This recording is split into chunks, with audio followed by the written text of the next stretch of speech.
Do you think that a land invasion of Venezuela is possible and imminent? I mean, it's possible because obviously the US military is unrivaled, clearly, by the Venezuelan military. We're talking about in any conventional exercise of warfare, there would be, I mean, the Venezuelan military, I think, wouldn't stand a chance.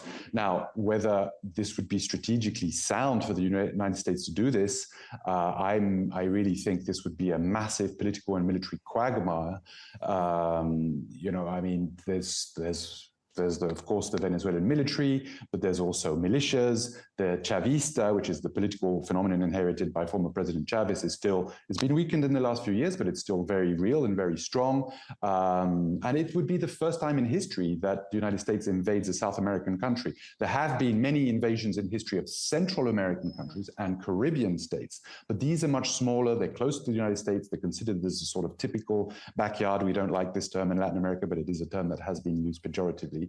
But South American states tend to be larger. If you think about the last US invasions in Latin America, it's Panama, 1989, 1990. This is 2.5 million inhabitants. Venezuela's 28 million inhabitants, which is the same size as Iraq back in 2003, which is not exactly a very sort of good memory for the US, right? So we're talking about larger states, larger populations, jungles, big cities, likely urban warfare and rural guerrilla warfare. This is not a good thing from the perspective of the United States to get involved. So in the early days, would the US take out kind of strategic military assets of the Venezuelan government? Probably, yes. Of the Venezuelan military? Probably. But in the long term, is it feasible?